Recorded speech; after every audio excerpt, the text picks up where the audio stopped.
Assalomu alaykum hurmatli kuzatuvchilar. Bugun sizlar bilan bahrama bilan ishlashni 3 xil texnikasini ko'rib chiqamiz. Boshlashimdan avval, agarda kanalimda yangi bo'lsangiz, videoga like bosib, sahifamizga obuna bo'ling. Dastavval portiralarimizni juftlab olishdan boshlaymiz ishni.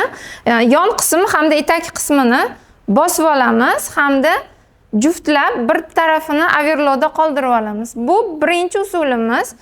Overloaddagi portiramizni bahramamizni ustiga qo'ygan holatda tikib olamiz. Bunda har ikkala qism bahrama ham, portiramizni ham o'ng tomoni mashinani yuziga qarab turadi. Bahramani boshlanish qismini kuydirilgan va o'ng tomoni mashinani sirtiga qaratilgan, matoni o'ng tomoni ham bahramaga qaratilgan holatda boshlab olamiz.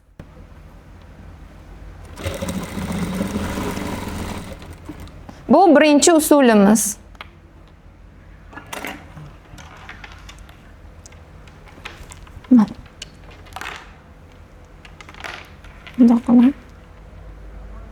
Bunda maton orqa tomoni overloadda qoladi.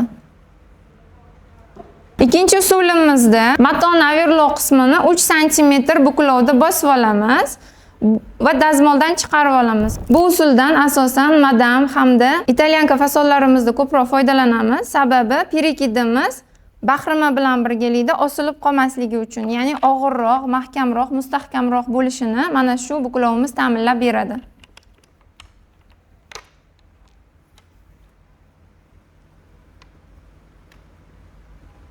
Bunda bahrama chegarasini qo'limiz bilan his qilgan holatda avval yurgan buklov chokimiz ustidan bahrama chokini berib yurib chiqamiz.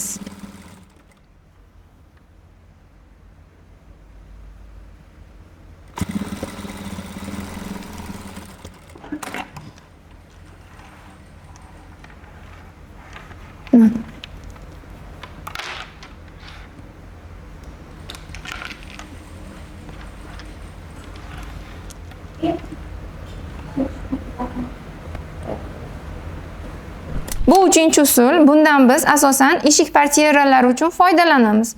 Bunda bahramamizni teskari tarafi, matoyimizni teskari tarafi bilan yuzlashadi. Bahramani o'ng tarafi mashina sirtida, maton o'ng tarafi bizni yuzimizga qarab turgan holatda, bahramani chegarasidan matoni o'tkazib yormagan holatda chok yurib chiqamiz.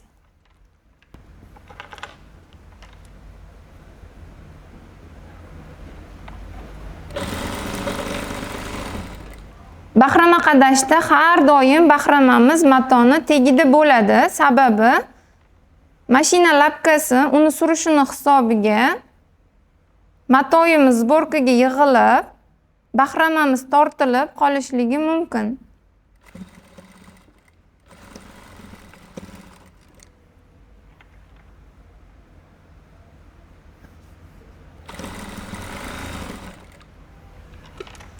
Bahramani portiraga mahkamlab chok yurib olganimizdan keyin uni orqa tarafidan yana bitta bosiriq chokni sutashni ikkinchi qismidan berib olamiz. Bunda matoni orqa tomonidan yurish anchagina oson va chiroyli chiqadi.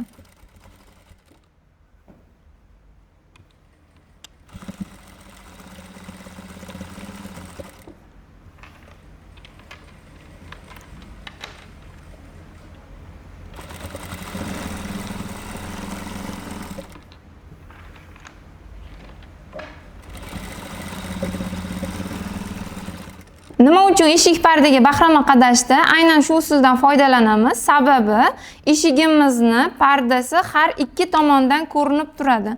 Chunki bu asosiy kirish qismi hisoblanadi. O'ng tarafdan ham ko'rinadi, orqa tarafdan ham ko'rinadi. Shunda bizda hech qanday overload qism yoki matoning qandaydir qismi ochilib qolgan joyi bo'lmaydi. Video manfaatli bo'lgan bo'lsa, sahifamizga obuna bo'ling va parda bo'yicha yana qanday savollaringiz bo'lsa, kommentariyaga yozib keting.